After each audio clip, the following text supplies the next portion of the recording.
to my favorite memory is a class that I took with Phil Abrams, and it was on San Francisco architecture. And our school back then, I'm now thinking about the Golden Gate campus, was surrounded, it's, Western Addition, it's surrounded by all these beautiful Victorians. And so we would actually leave the school campus and look at all the architecture, and we'd look at the dental, the teeth, the gingerbread, we learned vocabulary of the columns. And I think I said something like, Phil, this is a really dangerous neighborhood.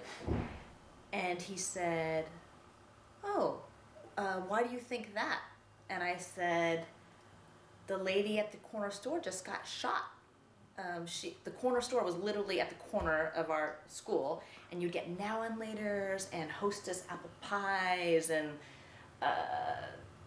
bubble yum. That's where we went. What do you call it? Now and laters? Just sort of.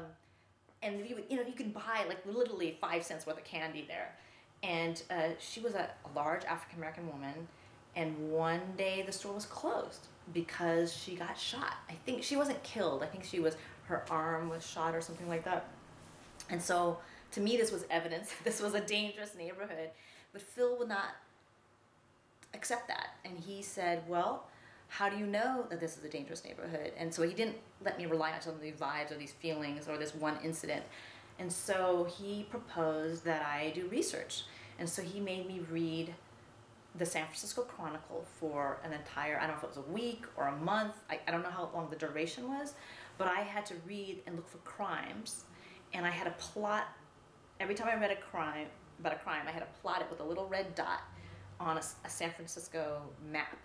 And so at the end of this process, I had to declare whether this truly was a dangerous neighborhood. And so the evidence of what I showed was that crimes were spread throughout San Francisco, and not necessarily the Golden Gate Western Addition neighborhood in particular. And so I went back to Phil and said, well, I guess you're right, because maybe this isn't a dangerous neighborhood. And then he congratulated me for my hard work, but he also said that the newspaper doesn't cover every single crime, that not all crime makes it into the paper, and that it's maybe not the best source to learn about crime, and that there's other better places, like you can go to the police department, and that at that time there was no Google Maps where heat maps where there was no database for that kind of stuff for a third grader to do research. But it was a huge lesson learned. I think a huge lesson of never to take a feeling, a vibe as the truth.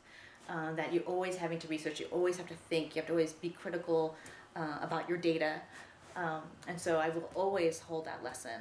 I think that served me well when I did public policy, when I was in graduate school, when here as a realtor, that I'm very appreciative for that particular lesson.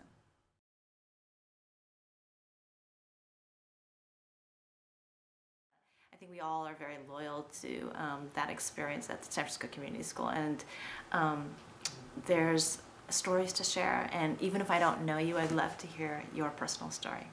Hope to see you there. From the lot